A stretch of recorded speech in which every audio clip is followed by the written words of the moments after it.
All right, I think we are live. It is Nick Akin here in Hong Kong and Mr. Christopher Edwards Bailey, about a street away from each other in Pun. What's up, Chris? Thank you for joining me. We are here to break down UFC 264, a dramatic card to say the least, Chris. Oh, 100%. I mean, this had as much drama as one can imagine. Really fun early prelims. Great prelim card, in all honesty. That main card was full of drama, full of controversy, from Herb Dean to Greg Hardy, Burns Wonderboy fights and some hits to the back of the head, possibly. And then the main event. I mean, my Twitter pretty much is not usually on a Sunday morning. It's nothing but MMA, but I guess today it's nothing but Conor McGregor.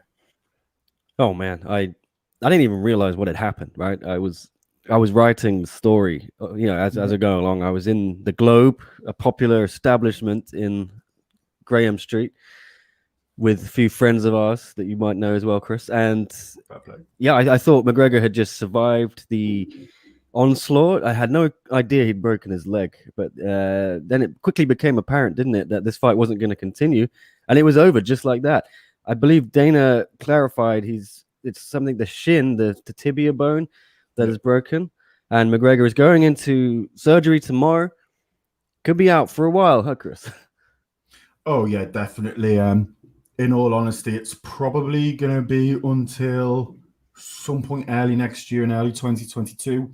If you do look at it, you've also got to look, because he had a little bit of a problem with that leg earlier from the leg check. You've got to check if he has got any sort of issues as well with ligaments there. Sometimes these injuries can be really good to come back from. They can be much, much harder. Speaking to a few people I know in the medical profession, and they did say when it's that low, it is worse. When it's lower, the closer to the ankle you get, it makes it harder. We see these kind of injuries in football, soccer, American football. You see very similar injuries, and the thing is it can really affect your pace. It can affect your movement. And I'm not sure if that's going to match up with Conor's style, but it's so hard to say because we've got to see what happens. And it just happened so quickly. And I just remember him pointing at his leg, and then it looked a little bit out of sorts. And then the longer it was, the more you realize. But I do have to say to Conor, to be calling out Dustin and his wife while going through all that pain, man, what an absolute savage of a human being, man. I think if that was me, I'd be shouting, give me the gas and air, give me the drugs, give me the drugs. Yeah, well, look, as Alex Box Uno points out in the comments here, how crazy that Conor said he was going to take Dustin out on a stretcher, and he's the one that got taken out on the arena in the stretcher. Yes, we'll get to that in a minute. But yeah, Conor's trash talk, Chris, backfired a little bit, didn't he? He said a lot of things about Dustin's wife, Jolie Poirier, who seems lovely by all accounts. And even then, he was saying, I'm going to come and DM her, bring her to the after party.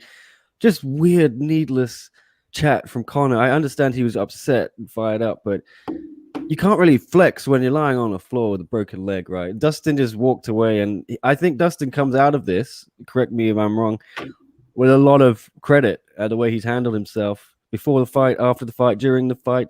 Conor, does his reputation take another knock here? See, it's always really, really hard to say with these kind of situations. I mean, he was losing the fight, but it was a broken leg. So it's a little bit kind of similar with Anderson Silva, where no one really counts the broken leg fight. And, it is just one of those tough situations. And it is one of those we can't really tell until Conor's next fight. But I do think he loses a little bit of his aura. I think he loses maybe a little bit of his championship aura, maybe. But then you do look at it, and I was looking at the crowd, and you think, oh, wow, Conor doesn't fight again. Who's the biggest money fight in the game? It's probably Masvidal. And I mean, Masvidal has double-digit losses on his record. So, Conor can come back from this. He still is only 32. But look, I tweeted that out earlier. Conor, I think, is one of the best fighters we've ever seen. He's one of the most complete mixed martial artists we've seen in the lightweight division, and I don't care what anyone says. I actually think he's more complete than Khabib, but Khabib just has one trick he's very good at.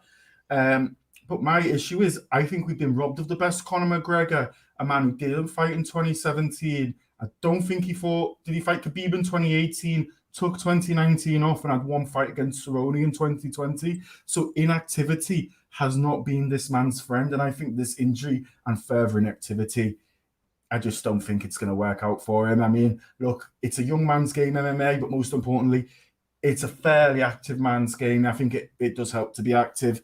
And, it is tough to call because, he is the only star in this sport, really, who can get a warm-up fight, really. The Cerrone fight was a warm-up fight for him to fight more often.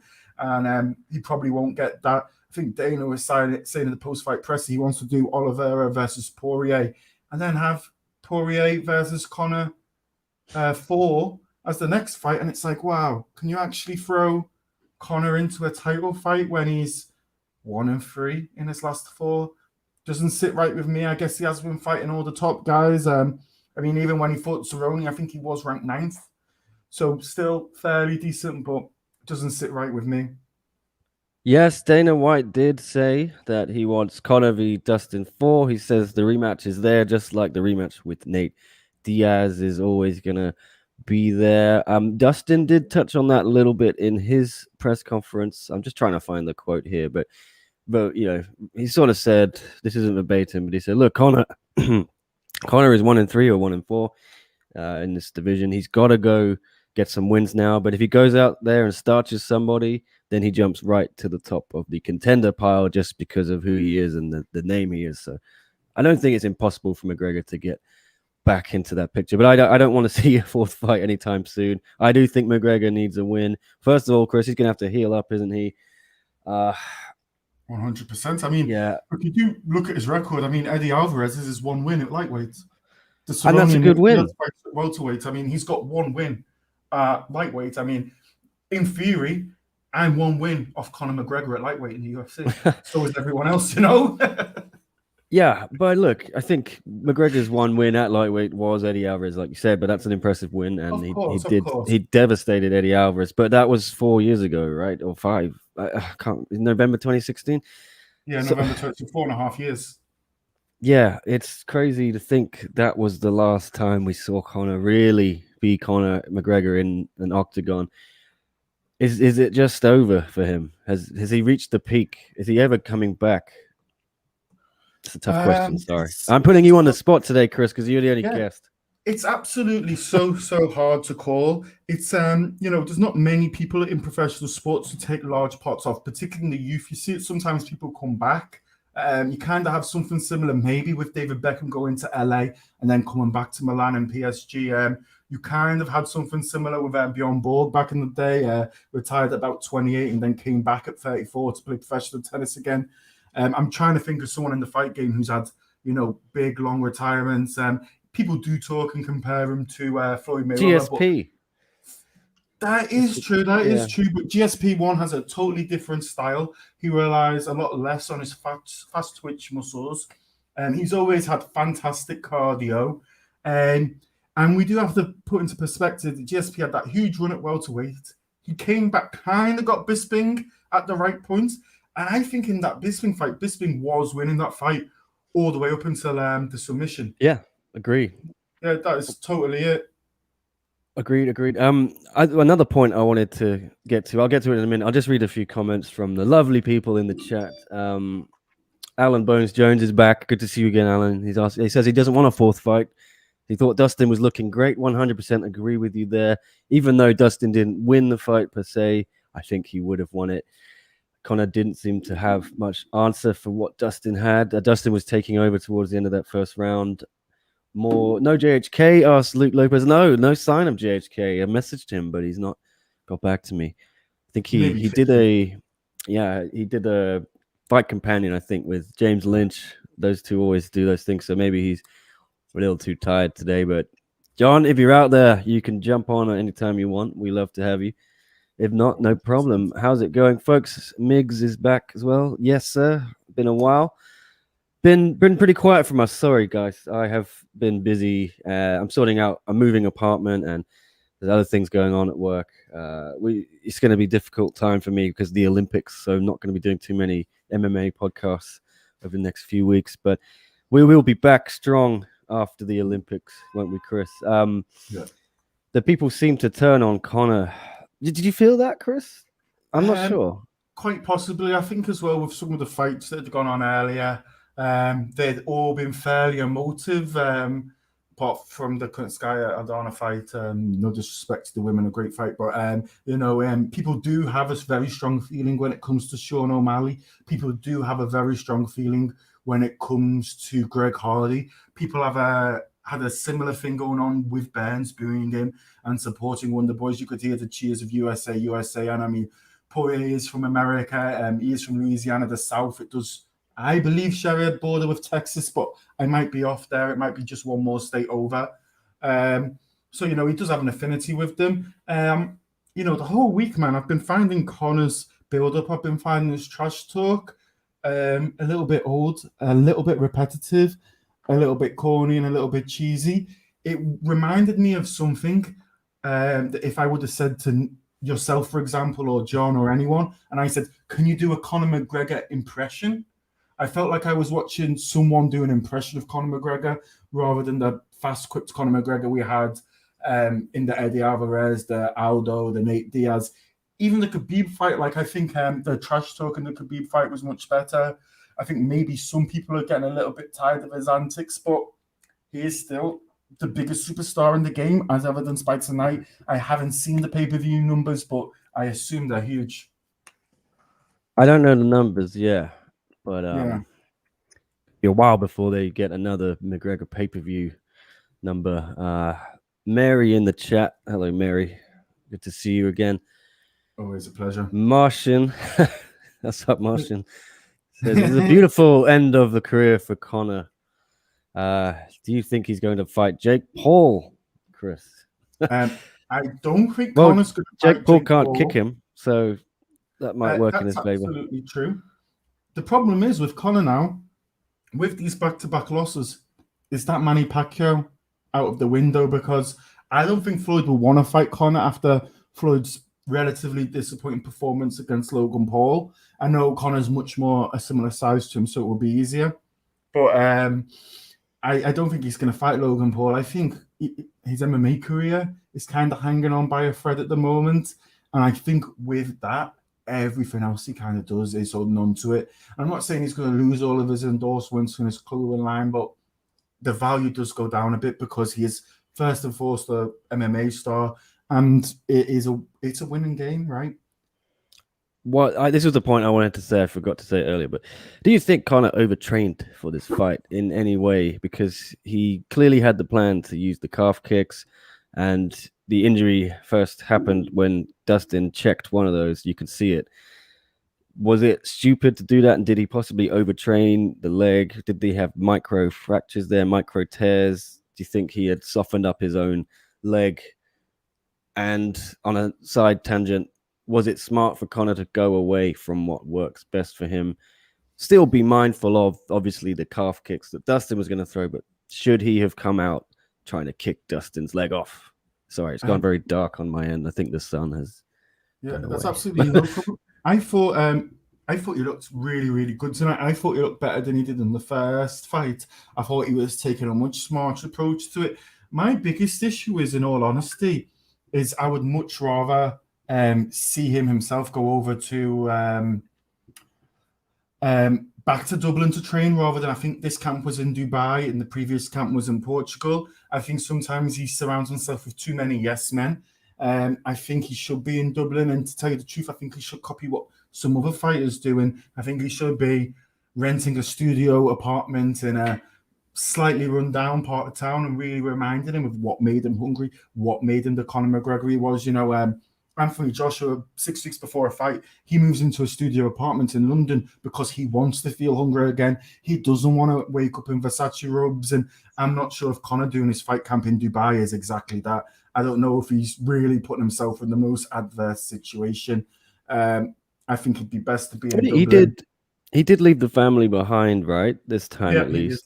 And then But did he leave the entourage behind? Did he leave the yes men behind? That's it. No one can know. He hasn't really let too many people into his camp. It's been hard to see everything. Even on the embedded, we didn't see too much of his training game. And on the countdown, similar to how we saw it back in the day with Eddie Alvarez when it went really in depth with Conor. Well, he arrived late, didn't he? He stayed in California for Monday, Tuesday, I think, Wednesday this week. Got to Vegas late. Maybe that didn't help. Yeah. I don't want to read too much into the preparation. I don't think Conor could have done. He looked focused. He looked dialed in. I don't think, you talk about the mind games. I don't think that affects his performance. He just broke his leg.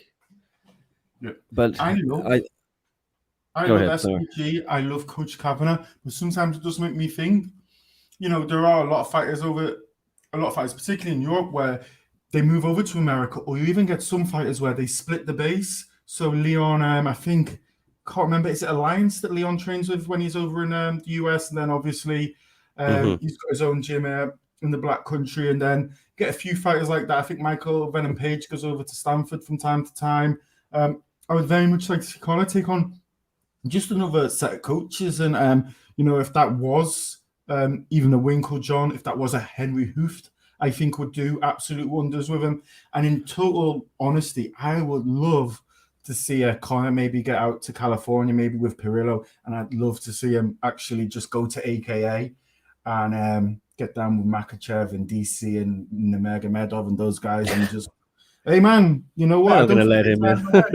I don't think they turn him away because he is money. He brings sponsorship. He brings lights to the gym. And look, there's nothing more humble than going to your enemies and asking for help.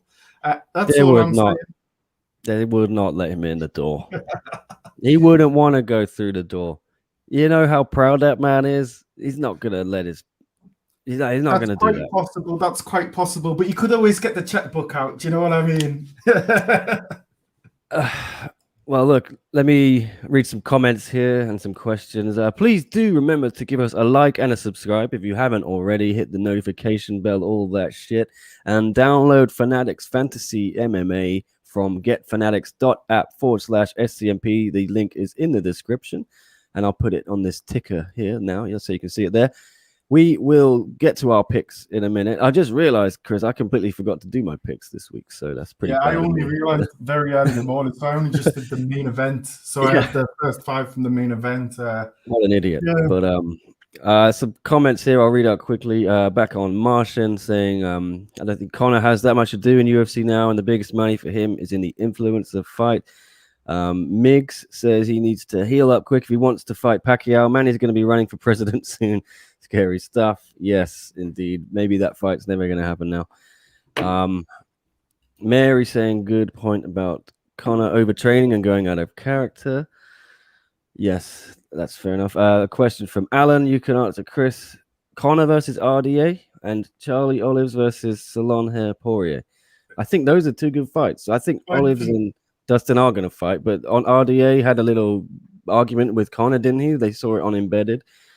There's history there, isn't there? Yep. 100%. I'd absolutely love to see it. I mean, if anyone checked out RDA's Instagram, Twitter today, it was absolutely fantastic. I think he was calling Conor McGregor's injury, what did he call it? Was it a swollen ankle he called it, or a bruised leg? So he doesn't believe that he hurt himself. I mean, I don't know if you saw it. I think it was on the Embedded. They had a little kerfuffle near the octagon. I believe it would have been Saturday our time, maybe Friday American time. They've always had beef. RDA has been calling him out since he came up to lightweight, I believe. I think that's a fantastic fight. You get a guy lower down, but a guy who is still elite. I think Charlie Olives versus Poirier is the one that we have to do for the title. I think they're the 2 best. But then you do have to think, you do have people like Gaethje right there. You have Beneil Dariush coming up as well. I think Conor versus Dan Hooker would also be an amazing fight. I can't remember the last time I saw a boring Dan Hooker fight. Yeah, Dan Hooker will be a great one. Can I just bring up one comment? Martian said, boys, you sweating like you're in an octagon. Right now, my aircon is off, and it's about 34 degrees outside on a Sunday. So it is absolutely sweltering inside here, guys. Yeah, you know what? I just turned the fan off because it's pretty loud, because I didn't want to make it noisy. I wanted to be nice to all the people watching. But you know what? I am sweating a lot. I'm going to turn it back on. So apologies if you hear a little whirring sound. Ong says that karma is real. Well, Dustin said, karma is not a bitch, it's a mirror. And that was a very good quote, I thought. I think it was a good quote, and I think it was the perfect words by Poirier, particularly after he kind of messed up the Conor fast sleep kind of joke that he tried to make, and he messed it up. It was good for him. I'm so happy for Poirier. He's one of the nicest guys in the game. Definitely, I think we all know he's going to fight Charlie Olives for the title. There's not really any other argument. He should have really fought for the title earlier, but he took the money fight, and I don't have a problem with that. I will put up another question for you while I turn on my fan. Let's find one here. Thoughts on Conor going for the guillotine? Desperation, bad fight IQ. Don't be silly, jump the gilly, as Dustin said. Yeah. Yeah, you don't want to try a guillotine on the guy whose special move is the guillotine, do you, right?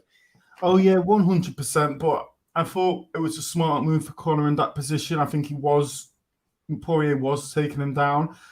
So personally, I'm a huge believer that, like, if you are taking that, always look active, because you don't want that to be a 10-8. You want it to be a 10-9, or, you know, if you can get a guillotine, you can get it sung pretty deep and you can get close to a submission, you can turn the round in your favor. Yeah, sorry, just taking a swig of water. It's a hot day, like Martian pointed out.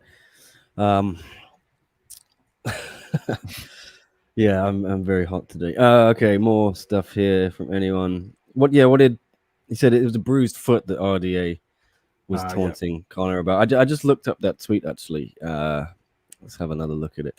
Yeah. Pretty brutal. So he said, when I broke my foot before our fight, this guy made fun of my injury and continued to do so for years. Taste your own medicine and humble up. Okay. Well, we have to remember, Conor also said, didn't he say in the Khabib fight, his foot was like a balloon? Didn't he go in with a broken foot or a bruised metatarsal or something like that? Was that something like that? Like a balloon, that little meme. So he had that problem back then. And happy 4th of July, says Galactus, who he's been commenting this on all of our videos lately. So yes, I'm going to say happy 4th of July to you. Hope you enjoyed it. Last weekend, was it? Yes. Happy holidays to all the Americans here. Yeah. Okay. Any more chat about Dustin and Conor? Yeah, here's a good point from Galactus as well. So people trying to downplay Dustin's win, but Dustin was battering Conor badly. Do you think Dustin deserves more credit for what he did? I think he does, in a way, kind of deserve more credit. It was a little bit of a freak accident. It wasn't like Paul Craig very recently, you know, he dislocated in the end. It wasn't actually a broken arm, but he caused that. I think the Conor McGregor one, it's a bit more of a freak accident. And I think, you know, when you have a trilogy and it's one apiece, you want finality, right? You want a very, very decisive winner. You want to know who is actually the best. You don't want it really going to the judges, or you don't want a split decision.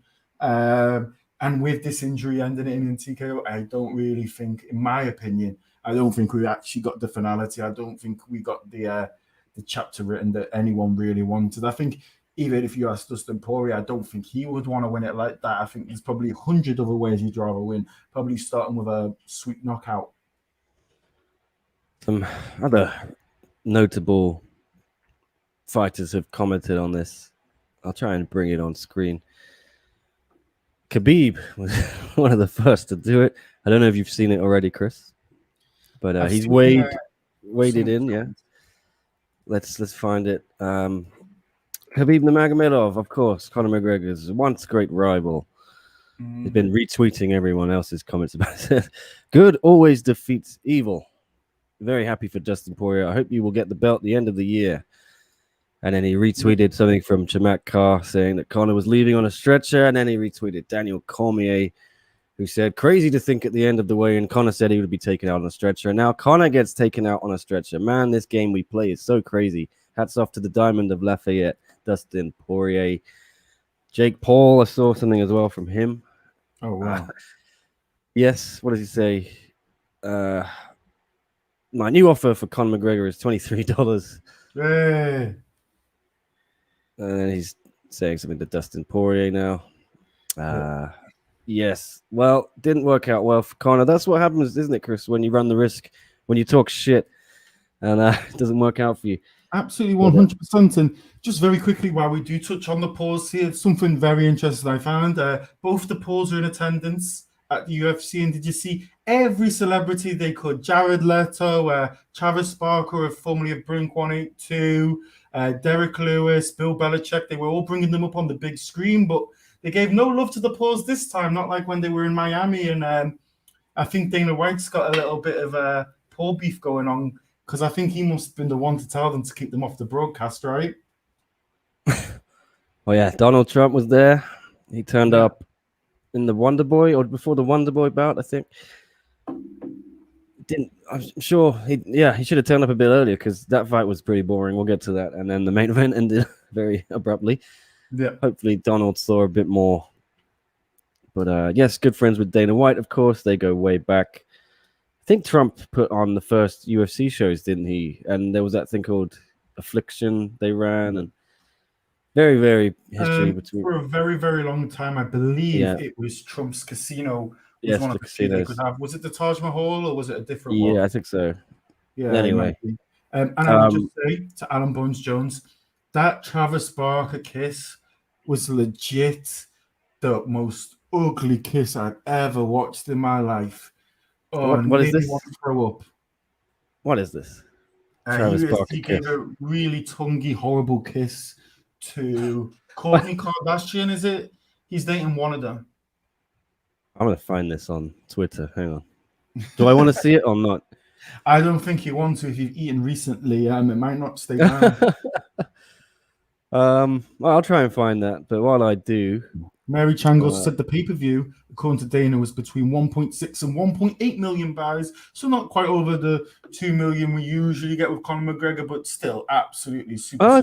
I think Conor has only had 2 million. With the Khabib was 2.4, and then he did 1.3 for Cerrone, right? Correct me if I'm wrong. I've got the Cerrone here as 1 million. I've got the Alvarez at 1.3. And then the two Diaz's at 1.4 and 1.65. So, yeah. It's pretty good ballpark, right? I just found this kiss. Ugh. Yeah. Never again. Oh, wow. Can we take it off the screen? Oh, no. Sorry. Okay, I'll get rid of that. Yes. Yeah, you weren't lying there. Yeah. Okay. There were some other comments here I'll read. Let's have a quick look. To be honest, Conor is washed up, says Mary. Alan cringed at the Travis kiss, yes. Alan's got a bunch of questions. We'll try and get to them in a minute. But what about the performance bonuses? I just mentioned those. So Tai Tuivasa got one. And it was 75K this week. And then Dricus Duplessis, I think, was the other. And O'Malley and Moutinho for fight of the night. And can't really argue with those. Isn't he also given Aldana a little cheeky bonus? At the behest of Drake Riggs, SCMP MMA's own big rig, asked Dana about Irina Aldana. And he said, "Thank you for reminding me. I'd forgotten about that. I will give her some money." So maybe Irina can buy Drake a beer or something if she runs into him. Drake got her a bit of extra cheese. So good on Drake. Who have asked the French kissing those shoes? Barker style, says Dylan Barker. Yeah. Yes, a lot of shoeies. A lot of shoeies were had, including a hot sauce shoey, wasn't there? A hot sauce shoey with some of Dustin's hot sauce. One fan put in the beer, and Ty said it did not taste very nice. But why don't we let's get some break down this card or answer any questions? I'm just trying to. I think we should move on to Burns versus Wonderboy. Yes. And then we'll come back to Alan's question of what is next for both Gilbert and Wonderboy, as they both have had title fights, and Gilbert isn't in position for a title shot next week. We will answer that, Alan. We'll just talk about the fight very quickly. So I will switch screens back to the Fanatics. But yes, Gilbert Burns, unanimous decision. All three judges had it 29-28 for Dorino. at Las Vegas's T-Mobile Arena. Yeah, I had it. Not a great fight, was it? Gilbert Burns didn't want it to be a great fight. I think he implemented this plan perfectly. I actually think, even though Gilbert Burns won this fight, I think we have to give a whole lot of credit to Henry Hooft, having someone who's a legendary Dutch kickboxer. You're probably working with the best guy to come up with an answer to the question that is Stephen Wonderboy Thompson. I mean, he's training with a kickboxer, fighting a kickboxer. It's almost a perfect matchup.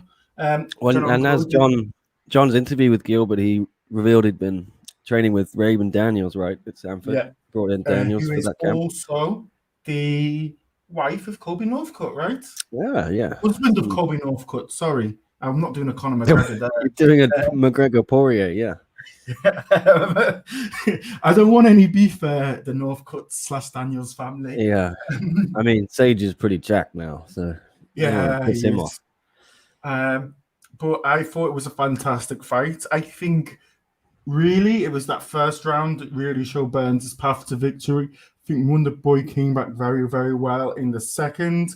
Burns just had everything to do, the right tool set to deal with him. The only thing I do have with this fight, I think it was a little bit controversial because there was a point where Burns got about 5 or 6 blows to the back of the head, which could have always been a point deduction. Could have given Wonderboy for hits to the back of the head. Can you get a 5? Yeah, I saw that. Great. So a lot of people in the bar said that was back of the head. Indeed. Yeah. If you would have took the point off Burns, you would have had a draw. Going into this fight, I try and stay neutral, but I really wanted Wonderboy to win because I love Kamaru Usman. I think he's the best champion in the male side of the sport right now. And my problem is, he's just rematched Masvidal. He's going to rematch Covington. He's going to rematch Leon Edwards. And then he's going to rematch Burns again. I want a fresh matchup, and that's all I want. Do you think Burns fucked himself over, sorry, pardon my French, a little bit with this game plan? Because to me, his game plan seemed to be take him down, smother him, and then when I hear the clapper, the buzzer, the 10 seconds before the buzzer, I'll just unleash a bunch of strikes. He did that at the end of every round. Yeah. Tried to get the late finish. Dana White we know Dana doesn't like that style of just sitting on top of someone. Dana's going to be in no rush to book Burns against Usman again after that. Gilbert knew he needed a big finish. He talked about it in all of his interviews in Media Week. He knew he needed to do something impressive to have any chance of getting a quick rematch with Usman. He's not going to get it, and Dana shat all over that fight in the press conference afterwards. He said it was terrible. He made the point repeatedly that he did not like that fight. So Burns wasn't really looking for submissions. He wasn't really advancing to ground and pound. But the one thing I would say about Burns is, he is something we are kind of missing in the UFC, because you go back all the way to UFC 1 and Royce Gracie, you think we don't really have a Shogun anymore. We don't really have a Jacare anymore at the top. Okay, there's RDA, but who is the top Brazilian right now on the male side of the sport? You've got Figgy, and then it's probably Burns, right? Charles Oliveira, I guess. Yeah. There is a lack of Brazilian stars for me, but yeah, I do just think obviously Usman's got to get through Covington and Leon Edwards first, probably. I mean, you could always do Burns versus Edwards in between. The thing is, in Burns Edwards, you've kind of got a very similar fight to this, and no disrespect to either of them, but you've got two fighters who are kind of on the boring side. Am I fair to say that? Yes, you can say that if you want. Yeah, and if you do look at Burns, say whatever you want on this show, Chris. Yeah, he called everyone out at the end, pretty much everyone in the welterweight division, apart from the man who was actually there in the crowd. That was Jorge Masvidal, right? He never gave Jorge Masvidal a shout out, and maybe that's not the right style for him. Who knows? What, Gilbert? Yeah, because when he did he said Masvidal. Did he say Masvidal? I thought he said Usman, Covington, Edwards, and someone else. I didn't hear Masvidal. He said, George, you can get it. He said, Nate, let's see who the real gangster is. And Leon, you can also get it, or something like that. Okay. So, Masvidal, they showed Masvidal on screen, I think, at the time. Did. So, could happen. Wonder Boy, what does he do? Going back to Alan's question. First of all, I'll just get a couple of comments here. Mary says, kind of surprised Gilbert didn't do more on the ground. Yes, I was surprised too. He had the positions, didn't he? But just didn't seem to advance too much. It was strange. Anyway, yeah, what next for Mr. Wonderboy? Because I still think he could get a title shot with a big win, a couple of big finishes. Because, like I said, I don't think Dana's in any hurry to get Burns back in the title picture. And like you said, Usman's going to need fresh challenges. They can't just keep doing rematches with guys he's beaten already. Yeah. I think for Wonderboy, I think I'd really be looking at Michael Chiesa. I think it would be a fantastic matchup. It'd be a fresh fight. They never fought before. So I'd really like that one. But the one in exactly Mary. Chiesa is an absolute perfect one. I will agree with you there. But the other one I would also think, Bilal Muhammad, I think would be quite a good one. Number 8, 9, just below Masvidal. I think it'd be a really fun matchup. And Wonderboy Thompson, it's like if you can beat him or have a good performance against him, it shows you're elite. And, Wonderboy at age 38, maybe Bilal will be a pretty good fight. And he can also maybe headline a fight night. It's nice to not have John and Leon on the podcast today to say the booing of Gilbert Burns was racist because he was fighting an American. Remember, we went over it many a time last time. Come on, Wonderboy, he's from Texas, right? He's from those ways. He's from the South, right? Not entirely sure. Not entirely sure, but he's from those ways anyway. He's from that country. It was not racist that they were booing Burns and was shouting. No, it was not racist. We've had all this talk during the Euros, the European Championship football, where the English fans have been booing the opponent teams during the national anthems, and some people get very, very pissed off by this. I don't really care because football is tribal. Sport is tribal. I know sport is sometimes good at bringing people together, things like the Olympics, but at the end of the day, a lot of it is tribal. And what do you expect at a fucking fight when people have had a bunch of booze and they've been enjoying themselves all week and they have barely been able to go out? This was the first big pay-per-view back in Las Vegas, right? Sure, there was a good feeling. Little bit of booing for someone to support an American doesn't annoy me at all. Gilbert handled it well. He said I thought he had a good promo afterwards. He said, so what did he say? Like, boo me more. I need more of this energy. He was very fired up, wasn't he? Good on Gilbert. He won't care about that. We'll see what happens with Gilbert. I've lost my train of thought, but I think someone pointed out in the chat that Chiesa's fighting Luque next month. Is that right? He's not going to fight Wonderboy. So has it been called? Oh yeah, they are. I think it's 265. They are set to fight each other. But I mean, the winner of that could fight Wonderboy. Someone else has mentioned Li Jingliang versus Hamzat to fight Wonderboy. I think Hamzat and the Leech. Let's see if Hamzat gets to the octagon. Because I think we got to stop booking fights and title runs for Hamzat when he's not fought in over a year and he has missed his last 3 matchups. You know what I mean? Yeah. Let's see him get to the Leech. Let's see him if he beats the Leech. Yeah, then we can start fantasy booking Hamzat again. A Wonderboy, you're probably talking maybe like a Magni, a Bilal Muhammad, maybe a guy ranked 10th. Because Hamzat's not ranked, is he? And Leech is ranked 12th. So, I mean, you don't go top 5 off your first ranking, right? You break into the top 15, you fight someone in the top 10, you fight someone in the top 5, maybe you have a title eliminator, and then you fight for the title. That's generally... Well, I think they wanted to strap a rocket on him and push him to the top, didn't they? By booking him against Leon, who was ranked, 3rd? But I do think they'll be a bit more cautious now, given what happened with Hamzat, and they won't rush anything. And I think ultimately that's the right way to do it. They should have done that in the first place, and it will benefit Hamzat a bit more. And if he's as good as he was before, he will definitely be in the top 5 or fighting someone in the top 5 within a year or 2, I think. So why rush? He's still young. We'll see if he's had any long-term effects from the COVID. Anyway, what about the Tai Tuivasa and Greg Hardy. Wow, this was probably the loudest reaction of the morning. I was going to say night, but where I was, it was the morning in the bar that I was in. Everyone went crazy when Tai caught Mr. Hardy, the Prince of War, with a counter left hook, and Hardy just folded like a cheap accordion, a sack of potatoes, whatever you want to call it. Went down to the ground. I thought he was already knocked out, but the referee didn't think so. Bam Bam jumped in, fired off a couple more shots, which he probably didn't have to do.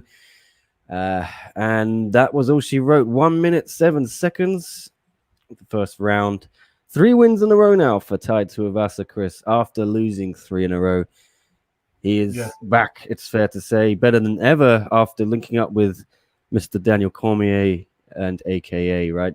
Although he did his training camp for this fight 100%. In Australia. Everyone out there, we all love Tai Tuivasa. I never had anyone say a bad thing about him. Everyone loves the shoey, or as they call it in Sydney, in the Sydney Morning Herald, I think they call it a shoey vasa. They actually changed the name of it to add it, so that's fantastic. Him coming out with the Aboriginal flag.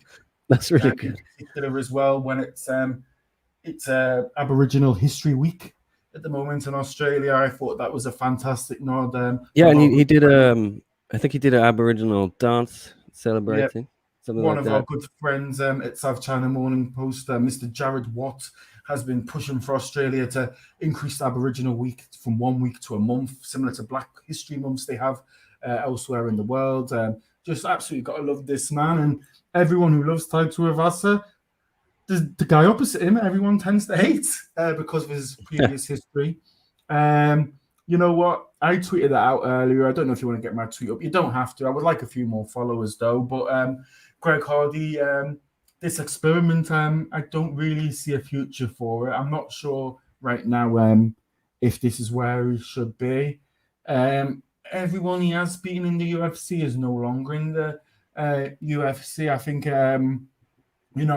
everyone of any note that he's fought, which would be Volkov, Marcin Tybura, and Tai Tuivasa. I think maybe all ranked, but maybe not. No, Volkov and Tybura are. Tai Tuivasa is not ranked. Everyone else he's fought has been cut. So how good is he? It's very, very hard to say. I mean, saw your tweet. Smolyakov, Crowder are probably not up to UFC standards. Solely either probably not up to UFC standards. Joaquin De Castro went on a 4-fight skid and got cut in May. Same with Morris Green, lost 3 in a row and got cut.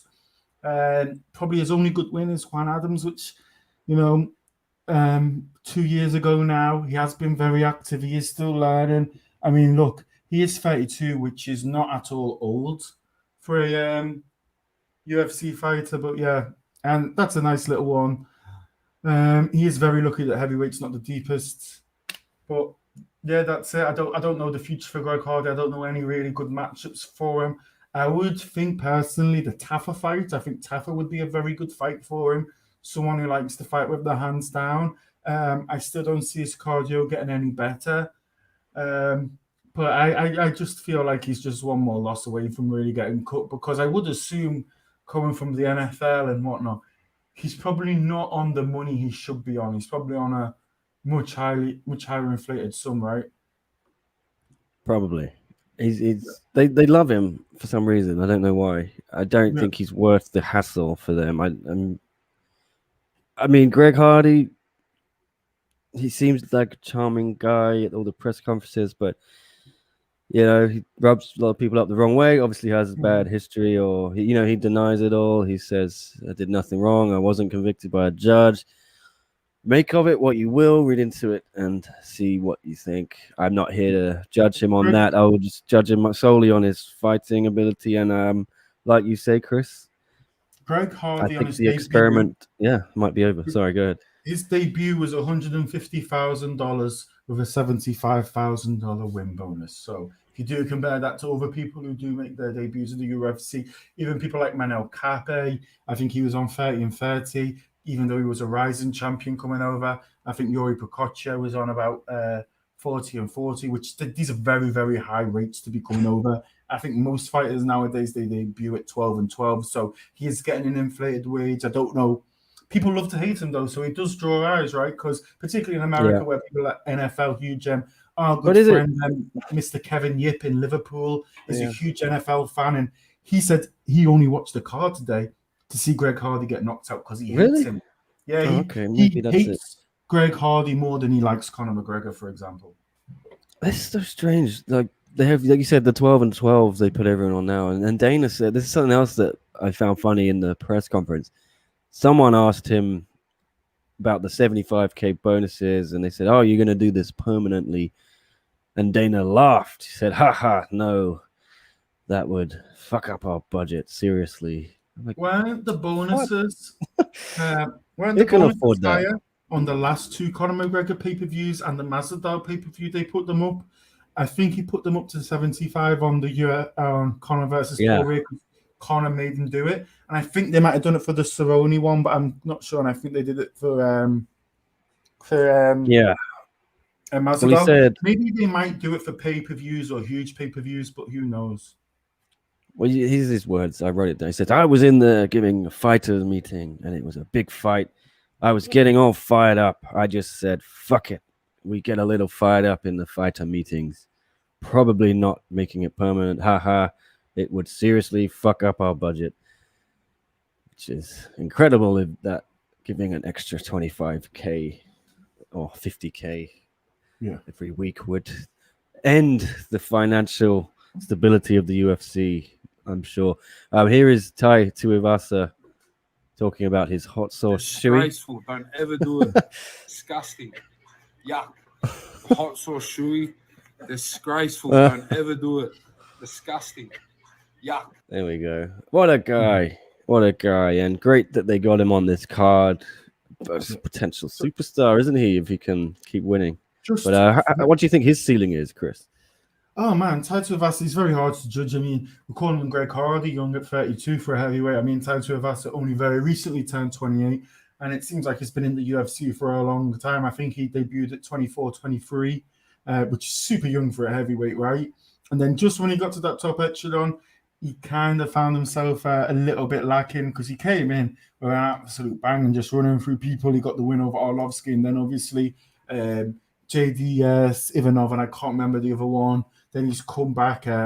Stefan Struve fight was a good win. Sergey Spivak, I think. Yeah, and that Sergey Spivak, that's the one. And then he had the no-name really. Let me see, Harry Hunsucker, which that was a bit of a warm-up fight, right? I think his actual opponent dropped out, and they replaced him with Hunsucker, who I think was like 5-2 fighting in a regional promotion in Kentucky that he was the champion of. He gave a good performance of himself. No disrespect, Hunsucker, if you're out there watching, big up yourself, Harry.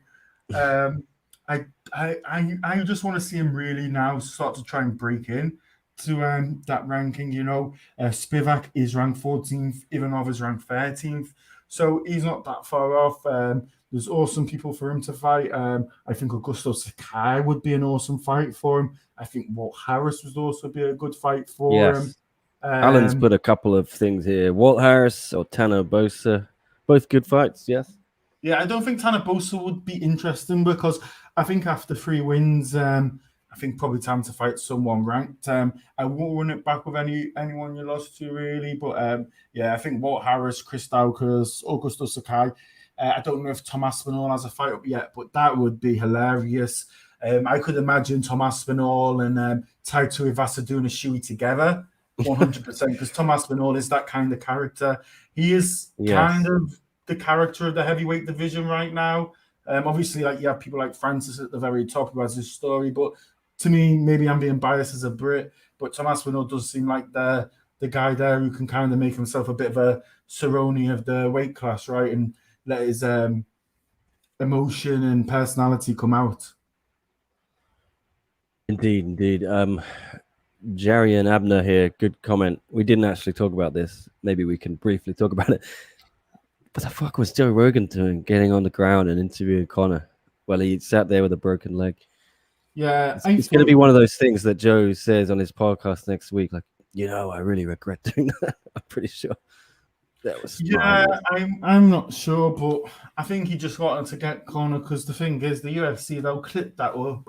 It's Conor McGregor, isn't it? And it's going to do big numbers on Twitter, it'll do big numbers on Instagram, it'll do big numbers on YouTube. Yeah. Let's be honest, right? Joe Rogan, brain fart. Really I agree with you, John Cale. I mean, isn't that just Joe Rogan? But I'm not going to go too much into it. Because Conor also said some really horrible stuff. He probably was really fired up. He just broke his leg, and he wasn't talking sense, I don't think. And maybe he was already on. Would they have already given him some medication then? I don't know. I hope so. They might give him a little bit of gas in there. It's quite a possibility. But so then, I've been in places where they get it to you quite in hand. There are some places, some countries, some states where they will refuse to give you that kind of drug until you're in a hospital in case you have an adverse reaction, an allergic reaction, and you need resuscitation. So it is really hard to say. It's always good having Chris because his brother's a doctor. Yeah. He knows all these little details. He did give me a little text and he said before he flies off on his honeymoon, in case you're watching, Andrew, congratulations on getting married. Yes, congratulations, Andrew. I couldn't make it because of the COVID, obviously, but he did text me. He said it's just nasty, and he did say just the closer you are to the ankle, it is always worse, just because the pressure is where slower down. He says if you break your leg higher up close to the knee, it's generally not as bad.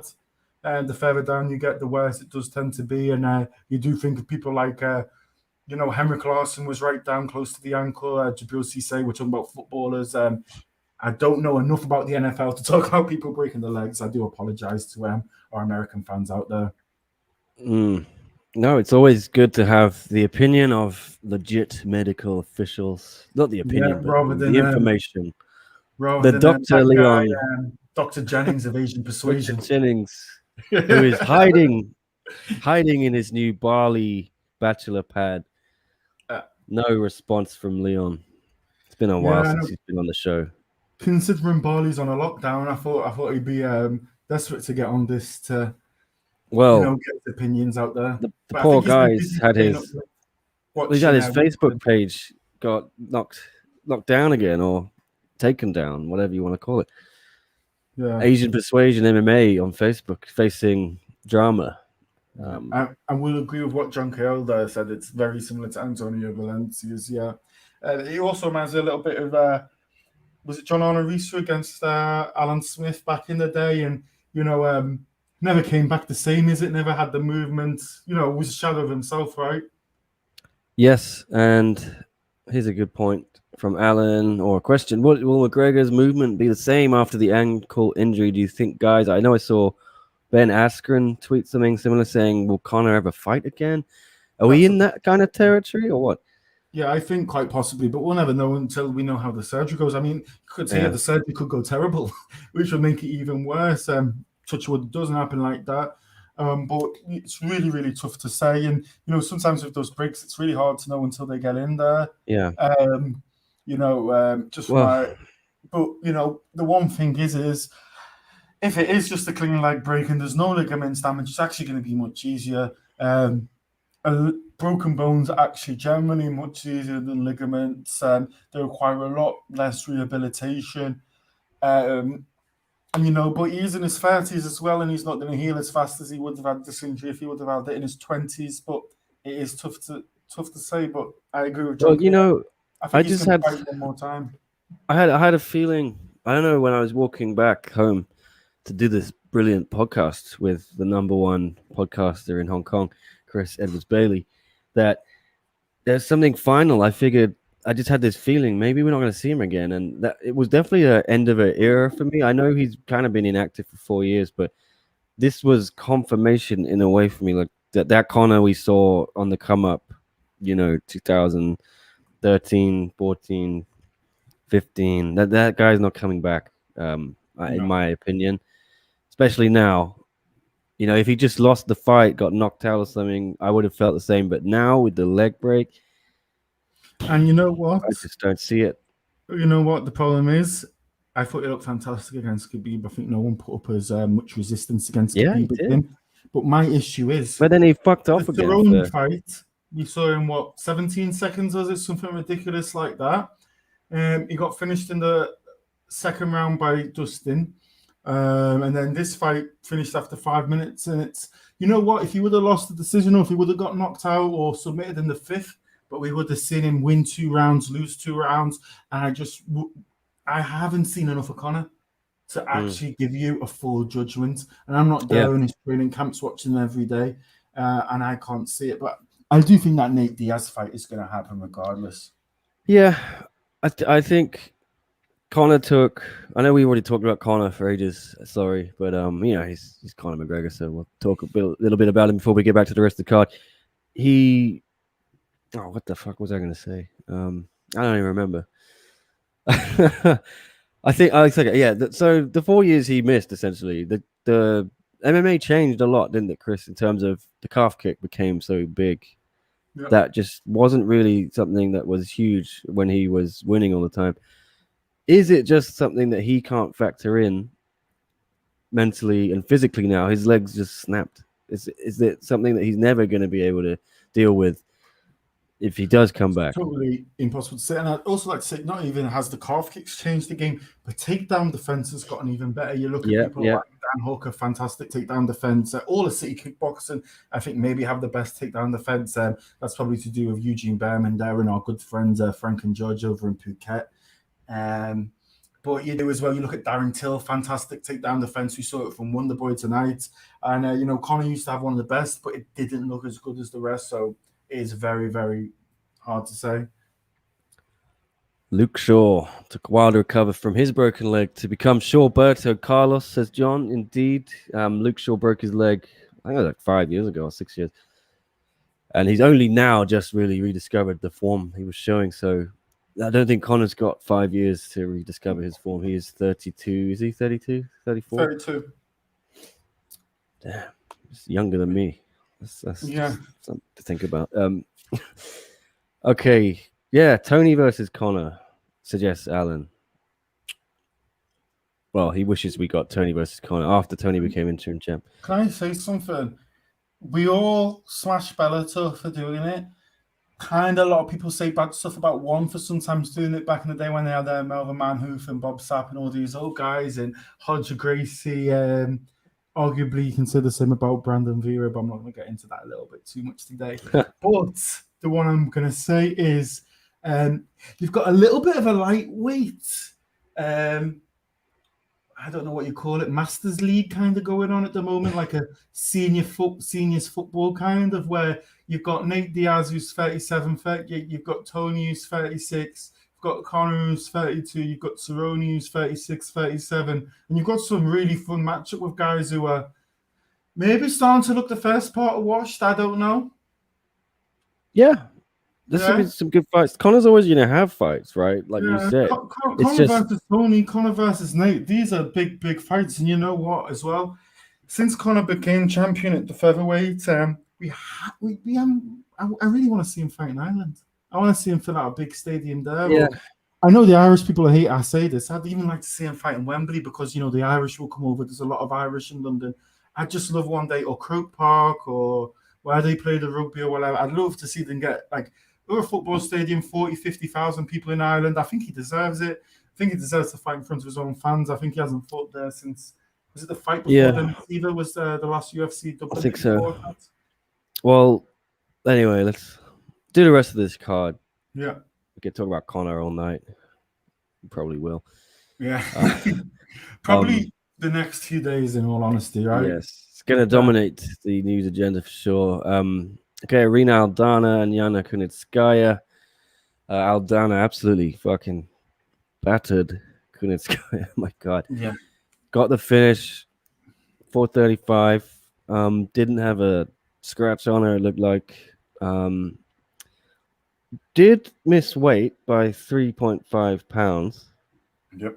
And what was funny was someone asked Dana White about this in the press conference. and then he didn't even know because he was praising her, saying how good she was, and then someone brought up the weight. He's like, "Oh fuck, I didn't even know that. You can see I'm on top of my shit, huh?" And then he said, "Yeah, that's we'll have to have a conversation about that." But yep, she did look very good. Yeah, I just want to say, there's a lot of stuff with her weight. She had a lot of problems with her weight cut. She had really, really bad COVID. COVID went really bad for her gym. From what I heard, I think they had a few people in the gym actually hospitalized. So super fit people in their 20s and 30s. So I mean, her gym was ravaged by COVID, as well. She had other issues that I can't really talk about. It's a shame we don't have Jasmine on today. But she had issues with her menstrual cycle. I know nothing about this. I'm a man, if people haven't realized. But I don't know much about cutting weight. One, I don't know much about cutting weight if I'm a female going through their menstrual cycle. So I don't know how that can affect you. But it was Drake who asked. Oh wait, I already mentioned that, didn't I? Yeah, about the money. It was Drake. Hi, Drake. If you're more than welcome to join in the chat if you're back in your hotel room. Drake's staying with Amy, I think. Amy wow. Oh, in her house, of course, yes. Yeah. She always puts up Drake when he comes to Vegas. Yeah, well, I saw Amy and Drake both on The Embedded, I believe. Yes, sir. Yeah, O'Malley walked right past them. Yeah, who looked flyer, though? Who was looking flyer, O'Malley or Big Rig? I don't really like O'Malley's style. I'd probably go for Big Rig. It's a bit classic. He looks like a snooker umpire.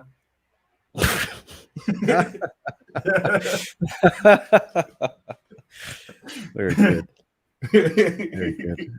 Yeah, I just think he needs I think he needs some patches on his elbows maybe, and he's ready to go. I love it. Yeah, fantastic performance by Aldana. And you can see that Jasmine, she knew it was that woman's intuition. She got the right pick. Me, Drake Riggs, and some journalist called John Yonko. We all got it wrong there. Reminder, I forgot to pick everything. So I can't say who I would have picked for this fight. That would just be cheating because I'd probably go without Dana. But now, yeah, Drake. I mentioned it earlier, but Drake actually got Dana White to give every now Dana a little extra bonus because fair play. Well, man, that does show you the power of the South China Morning Post. Yes, and he was referred to on Twitter by Kevin Ioli as a reporter. Just a measly reporter. Put some respect on his name. It's Drake Riggs. Big Rig. Of course. Not just a reporter. Yeah, come on, Kevin. Give it a little bit of love over here in China. Come on. Get with it. Exactly. Yeah. The audacity of Kevin Ioli. Who does he think he is? Big shot. Yeah. Anyway. It has been a week of big shot journalists, though. I mean, they're all trying to get as much attention as possible, right? Oh, that fucking press conference was Yeah, man, it was the worst press conference. You've got a lot of journalists I don't like, including what's his name, Robbie Barstool. He's a load of crap. Got Pink Guy, Sweet Guy. There's just a lot of journalists there I hate, man. A lot of journalists who I don't think are real journalists. A lot of journalists who I think are fanboys. A lot of journalists who I don't think want to say anything to Dana White. To tell you the truth, I don't think crowd should be there when journalists ask questions personally. And I don't even think they should show the journalists on camera and shine a big light on them and make it into some big thing. The NFL doesn't do that. The Premier League doesn't do that. So I don't know. I find it all a slight. Yeah, I don't like that because it tends to make the journalists, they want to get on camera, right? And they want to ask questions. Yeah, so but everyone will see them on YouTube. They're not the best journalists. That's not what being a journalist is about, right? Yeah. Yeah, that's not what journalism is about. The best journalists are the guys working hard up and down Fleet Street or wherever they might be in the world, breaking stories. You know what I mean? It's people don't get into journalism to become famous, and I feel that's what a few people are doing there. But anyway, let's move on to another controversial fight. Yeah, I like what Drake Reed said about the journalist. Said he believes they get show money. Yeah, good quip. in the chat from Drake. Did RDA get paid for weighing in? Asks John KL. I imagine he did because he wouldn't have done it, right? Well, those training camps aren't free, right? Yeah. So it's a pretty good gig for RDA, indeed. Okay, let's move down the card. The first fight on the main card, Sean O'Malley against Chris Moutinho, who was a late notice replacement for, was it Lewis Smolka? And he was making his UFC debut. And he just didn't stop coming forward, did he, Chris? He was a zombie just marching down. And O'Malley, I think O'Malley landed 249 significant strikes out of 313, something like 80% landed strikes. And it was the most ever in a UFC bantamweight fight and the third most ever in any UFC fight that was 3 rounds. Just crazy output from O'Malley. And O'Malley hits hard, we know that. He has one punch knockout power. This guy just kept eating punches. Just never seen anything like this.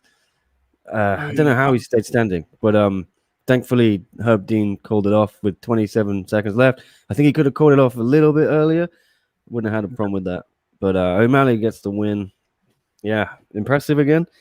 Or what? I actually thought it was fairly. I thought a lot of people were making a lot about this when it was super impressive. I think it wasn't that impressive. I think he was fighting a guy who was late notice into the UFC. I think he couldn't really find any knockout powers, Sean O'Malley. And at points, I just kept thinking, I'm seeing clear holes in this game. I'm seeing clear holes in this game. You know, him calling out someone like a Dominic Cruz, I think would be really, really tough for him. I don't know if he's got it in him to go all the way. I think he looked a bit sloppy at times. He did get caught a few times with Chris Moutinho. I thought Chris Moutinho, what heart. And to go against someone, Sean O'Malley, who's like been tipped as a prospect, as someone to watch, a possible future champion, and to make a UFC debut in that way, I do hope they don't cut him. I do hope they give him another fight. It would be absolutely fantastic. I think he deserves another fight in the UFC against someone who's unranked. Someone else making their debut is probably what he deserves. And really, I think in this fight, we have to talk about the big talking point, and that's the Herb Dean stoppage. And what did you think of it, Mr. Nick? So it was fine. I don't know why anyone's. There were a lot of people. I think more people were pissed off because the guy had put up so much effort, to stay in the fight, and everyone fell in love with Moutinho. He had the crazy green hair. He was such an underdog. What do the odds say there on Fanatics? Let's be fair. Plus 655. Yeah. Do you think if it would have gone the whole fight, what do you think the score would have been? 30-25? Do you think there was 2 10-8s there, or a 10-8 and 2 10-9s? O'Malley definitely won every round, but I think there could have been a 10-8 or 2. And knowing how crazy UFC judging is, some judge probably would have given Moutinho a round, Yeah. So, I think it's good for O'Malley to finish. He is a knockout artist. He's a finisher. He can add that to his highlight reel now, I guess. It was a good way to win a fight. I had no problem with the stoppage. None at all. I just think people were pissed off the fight ended. They wanted another crazy 30 seconds. And I can't blame them, right? It was fun. I was just going to say, someone who does also like sport boxing. Personally, I got a lot of arguments on this on Twitter. But I was just saying, in my opinion, actually, I think if this was boxing, I think Chris Moutinho's own corner probably would have thrown in the towel a little bit earlier. That doesn't happen in MMA. Yeah, I know, right? It doesn't happen in MMA. I think that should have happened actually before Herb stopped it. I think Herb stopped it at the right point. His head was getting knocked back. He wasn't showing much resistance. But to tell you the truth, he's done a good job. I think somewhere in that third round, if you're down probably a 10-8 and a 10-9, probably give your fighter 2 minutes, and if you're not really seeing anything, maybe. But it's his first fight in the UFC, but it shouldn't be that way, but it is. I'm going to big up my own article I wrote on this. If you haven't already, head over to scmp.com/MMA for all of our content from UFC 264, our written content, that is. I will be smashing out a lot of reaction after this podcast. So, yeah, if you get all your reaction there, I appreciate the page views and all of that. But here is what O'Malley said. I thought this was interesting. He said, I think Herb saved Chris Moutinho a couple of years on his life. He said that's a lot of head damage. He might not think that's a good stoppage, but it might have saved him a couple of years on his life. Yes, a lot of damage. I know there's a lot of heart was shown by Moutinho, but he was taking a beating, and I think someone had to make that decision for him because he wasn't going to quit. 100%. And okay, this guy's probably on 12 and 12 Moutinho. He might got maybe 18 for being a late notice. But if you want to got this bonus, I think definitely Dana White probably should have been giving this guy a little bit of extra cash, right? And, that's not really how our sport should be. We shouldn't be saying, oh, I hope because he tried really hard, he gets extra cash. It's not how the sport should be. But, I have to put both of them a great performance by O'Malley. A little bit of holes in his game still, but sometimes you raise your level to the where your opponent is at. But I'm just not sure at the moment. I'd love to see Chris Moutinho fight again. I think he definitely deserves it, or at least get him on Contender Series. Absolutely. Yep, there you go. Check out all our content if you haven't already, and check back. Come and read your content there. Don't just watch us on YouTube. 100%. We've got absolutely some fantastic journalists, great writers over there. Some people with great ideas that Nick has to heavily edit, or wow, shots fired. And some very opinionated people who have absolute madness of opinions, such as Li Jinliang fighting Conor McGregor. But you know what? We're all there. We're giving our opinions. We're putting our necks on the line. So give us a read. Yes. Okay. This was actually the first fight I saw. I missed all of the fight. I couldn't get out of bed. I was so tired. And I knew that I'll be watching England beat Italy at 3 a.m. tonight, possibly until 6 a.m. So I didn't want to wake up at 6 a.m. and then, do 24 hours. So I need a few more hours in bed. So, yes, Max Griffin against Carlos Condit. This was the first fight I saw. Decision for Max Griffin. Impressive display from Griffin. You guys all got it right. The natural born killer. I think he got dropped in the first round, was it? Griffin maybe could have got the finish there, but impressive from Max. I don't have too much else to say, Chris. The floor is yours if you want to weigh in on this one. Yeah, I thought it was fantastic. Max Griffin, such a fantastic fight, particularly because he's not young, is he? So he's particularly good for the age of 35 in the weight division.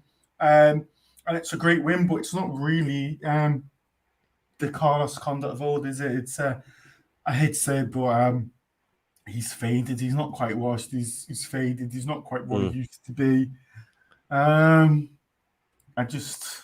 He's had a couple of wins lately, hasn't he? Yeah, he has had a couple of wins, but it's not at the level he used to be at. It's not the same when he was fighting the Rory McDonald's, Nick Diaz, Thiago Alves, and I think before his recent wins, I think he was on something like a 6 or 7 fight loss. So it's hard to say. I like Carlos Condit. I think he's a great guy. Didn't take too much damage this fight, and it's just sometimes hard to say what he's fighting for. What is he aiming for? I guess only he can really answer those questions. Yeah, 32 and 13. I guess 32 and 14 now. I'm not sure these records are updated after today, but it's a lot of fights. Just to go back, when he fought Nick Diaz for the welterweight title for the interim and he won it, he was 28 and 4. Yeah. So if you see, he's added 4 wins and 8 losses in that time, 9 losses. So it does give you an idea where his career has gone since then. Trying to find his record. There's a way to bring it up on this thing. I cannot remember. Someone tell me if you know. It wasn't the most exciting fight, but I'll tell you what, guys. The fight before this, if the O'Malley fight wouldn't have happened, I think this. Well, to tell you the truth, in my opinion, I think this should have been fight tonight. Michel Pereira versus Nico Price, or at least the second and third rounds are some of the best rounds I've ever seen. I thought it was absolutely. So I woke up, turned on, and then it was Nico Price getting his hand raised, and I had about 10 text messages, saying, "Oh my God, what a fight! That was the best fight ever." Sorry. Pereira. Yes, sorry, man. You're right. My bad. Pereira beat him. Yes. I was watching as they were doing the hand raising. My brain isn't too good right now. No Pereira won. Was it split? No, it wasn't split. But my girlfriend woke up. I'd watched. This was the first fight, and then I went back and watched the other fights during the breaks. My girlfriend woke up just for the last round, and I will say to any fighter out there, anyone who loves MMA, you have to watch this fight because Michel Pereira won the first 2 rounds. And Nico Price did what I wish every fighter would do in the third round. He threw the kitchen sink at him to try and win the fight. I've never seen it. That absolutely amazing. I thought the whole fight was amazing. Nico Price is one hell of a character. Always has entertaining fights. Same with Michel Pereira. Mm-hmm. Sometimes I don't even know what he's doing. It's just he's the definition of an unorthodox fighter. I'd love to see them actually run this one back. It's like a few Nico Price's fight. I'd love to see him run back. That Cerrone fight, I think, was awesome. These guys are just absolutely clutch, I believe is the word that the youngsters are saying out there. And I thought it was a fantastic fight. And to me, this maybe should have been fight of the night. Yeah. Well, Pereira back on track, isn't he? That's 3 in a row now. Saying his favorite fight of the night, and you've got Pereira doing backflips, classic Pereira, right? Running on the side of the cage. Yeah, I missed it like an idiot. What was he doing? All of his crazy shit, like he usually does. He doesn't change, does he, Pereira? I think that's his style now. He's kind of known for it, and I think, if I was him, I'd just stick with it the whole way, right? Yeah, I don't think it's gonna work all the way to the top, but enjoy it while you're there. Yeah, I always enjoy watching him, and that's a couple of really good wins. He beat Chaos Williams, was it, and now Nico Price, solid stuff. And just show you how fast things can change, because it was about a year and a half ago he was losing to Diego Sanchez, so it just show you how quickly can turn. Wasn't that was a dodgy thing, wasn't it? A no contest types. Yeah, I think someone got a nut shot. Did he get a point deducted? Someone fill us in the chat. I know Alan will know. Okay. All right. This was also heartbreaking. I went back and saw this one. Ryan Hall, who's been out for 2 years, really through no fault of his own. No one would want to fight him for a while, and then COVID happened, and then he had his own injury issues. Finally back after 2 years. Still lots of people love this guy, and he's such a crazy unorthodox fighter. But damn, stopped in his tracks there by Ilia Topuria. First round TKO, 13 seconds left. If he could have survived, you never know, right? He was doing all his crazy stuff. But Topuria, man, undefeated, 11-0 now. This guy is serious, isn't he? He's an absolute beast. I think he was the Brave champion before. I guess in a way, he was back in the day fighting at bantamweight. He was, I can't remember when it was. It was in Belgium. It was Cage Warriors, and he was fighting. Can't remember the guy's name, but he missed weight by about 5-6 pounds, so he's ineligible for the title. But all these lower level stuff all over Europe and all over the Middle East, Brave, Cage Warriors. He's proven himself against some of the best people there. I thought Ryan Hall looked a little bit sloppy at times. He was trying Imanari rolls for no reason. I'm just not sure if all this time out and big gaps between fights. I mean, I think he's been in the UFC since 2013. You look at his record, he's 8-1. I think he's had about 7 fights in 7 years in the UFC. Yeah. Not fantastic. He's 37 himself. And as we were saying earlier with Conor McGregor, this is not a young man's game. This is not a game for people who are inactive, right? Yeah, I don't know why it's showing me Carlos Condit there. Trying to get up his record. Yeah, he's basically when did he win Tough? Artem Lobov, right? When was that? 2015, December. So it's crazy that he's had 4 fights since winning a contract to get into the UFC. 4 fights. You know, Madness. that's 6 years ago. Yeah. Next month? Cannot be good for him. He's 36. I thought he's 37, but 36, right? He might be. Yeah, he's around that age. Yeah, and you got an absolute beast here. I think, you know what he needs to do? He just needs to fight absolutely anyone they will throw at him and just get out there quick and just get to work. Any fights, I'd just be there, trying to make weight, trying to be there, trying to be around people. Because it is hard. I would love to see him get someone like a Bryce Mitchell. I think would be an absolutely great fight, but I don't know if it's possible. I'd love to see him fight against Edson Barbosa, Giga Chikadze. I think would be fantastic. Continue the Georgian theme, but you know, it's hard to say. And Hall and Topuria has a fantastic record, a fantastic fighter, and I think he's actually going to go really far. Yeah. I still feel so bad for Ryan. He's a nice guy as well and good character. Yep. Unorthodox. I love people who are different, different stuff. That's why we like Pereira, right? And same with Ryan Hall. Yeah. So hopefully he comes back soon. He can dust himself off. I'm sure he'll be helping Mr. Tanley prepare for Gary Tonin. If One Championship ever have another show again. So 100%. That's one ideal preparation to have for Gary, right? You got Ryan Hall, your teammate. Perfect. So Ryan Hall versus Herbert Burns or Shane Burgos, says Alan Bones Jones. Shane Burgos would be a shout. Herbert Burns would be a shout too. Yeah. I want him to be back soon if he's healthy enough too. The crowd was so weird during the fight, but it was Ryan Hall fighting weird also. Yeah, there's a lot of funny memes flying about of Ryan Hall rolling around. Cub Swanson would be a good one, Alan. Alex Caceres would be another good one. Look, Ryan's at that age. He should be fighting people who are ranked. He shouldn't be fighting people who are 3 fights into the UFC. No offense to you. Obviously got an absolutely fantastic win. But he should be time's limited, right? He's like Josh Emmett. Time's limited. Okay, Dricus Duplessis. Yeah. Trevin Giles, second round. TKO.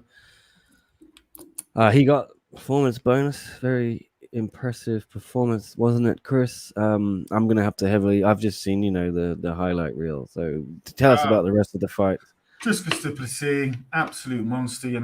From EFC, is it over there in Africa? He was the EFC champion, AFC champion, Cage Warriors champion, KSW champion. Over there in Africa, they don't mind you going over there and fighting in other organizations because obviously it brings eyes back to you. So to go over to KSW, probably the biggest organization in Eastern Europe, then to go over to Cage Warriors, probably the biggest organization in Scandinavia / Britain, France, Benelux, and just to show you, he's absolute awesome fighter, awesome genetics, fantastic stand-up, great takedown defense. And as he keeps saying, he is going to be the first African-born UFC champion. And, I'm all for it, man. I think he's fantastic. I think he's got absolutely all the right skills.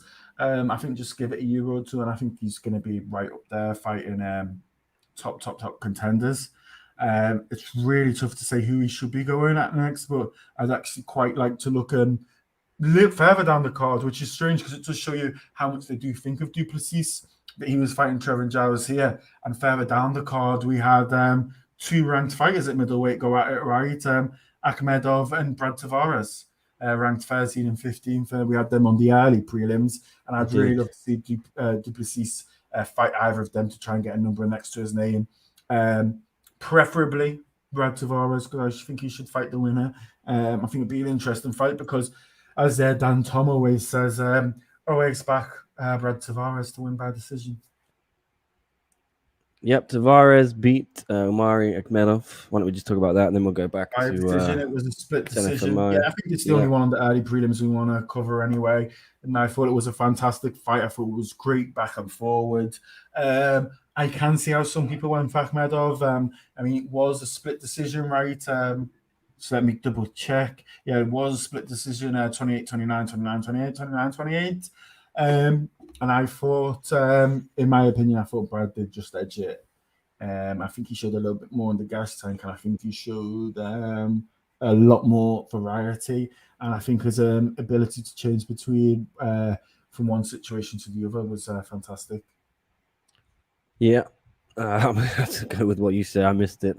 I'm gonna go back and rewatch all these prelims, but A really good fight. And then this one, I don't know if you've seen it. We've all seen the stitches, right? Han mean. If anyone out there was a big Dragon Ball fan as a kid, Chen Shin Han has the third eye on his head, and he looked like Jessica I had the third eye. You know what I mean?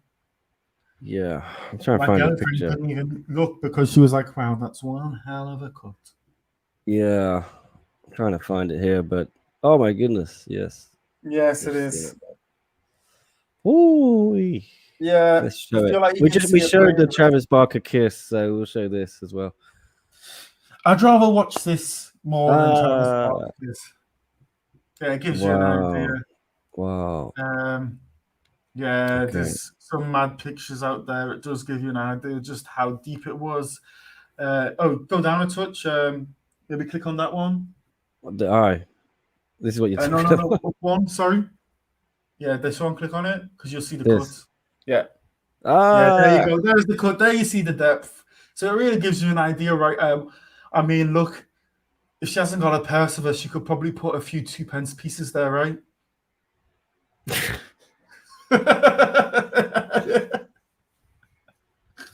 my God. Sorry about that. Yeah. Yeah. Oh, that's good.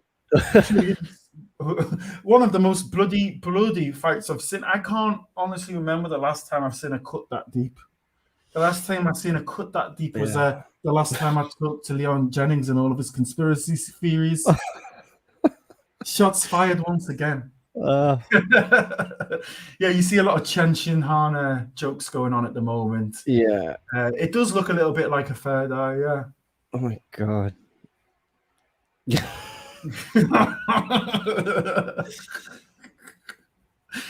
What is this show? Dragon Ball Z. Yeah. I need to watch that. I've never seen it. Okay. It's pretty famous. Yeah. Oh my God. Yeah. People gonna. Oh, Jesus Christ. Oh, I didn't mention this one from Wonder Boy, but as soon as it happened, I knew this is gonna be a meme forever. Did you see at the end of the second round, and they were just like punching each other in the face, against the cage? I had Luke Thomas tweeting out, I had everyone tweeting out that remind them of Don Fry and Takayama, and then about 30 seconds later on the commentary, Jerome goes, "That has vibes of Don Fry and Takayama," so he must have been on his Twitter, I think.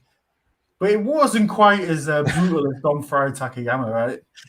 That was funny. Everyone was laughing.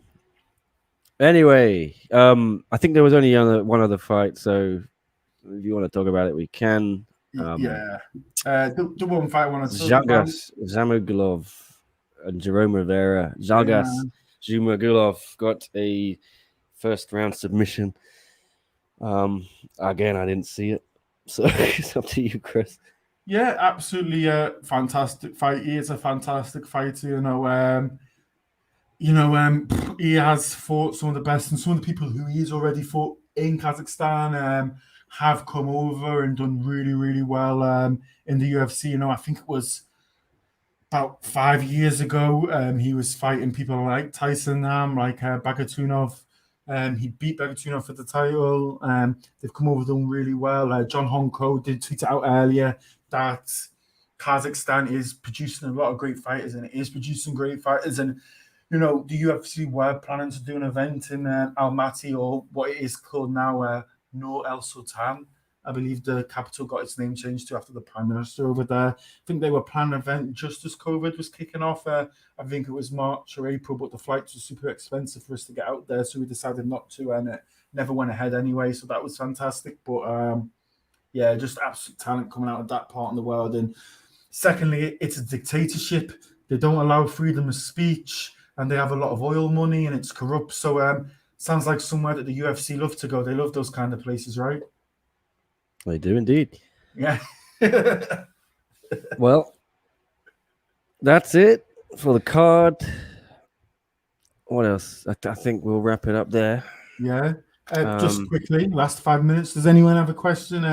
Alan, you've been here with us all day. Dylan, you've been here with us all day. If you have any questions you want to do, you got any talking points or takeaways for the night?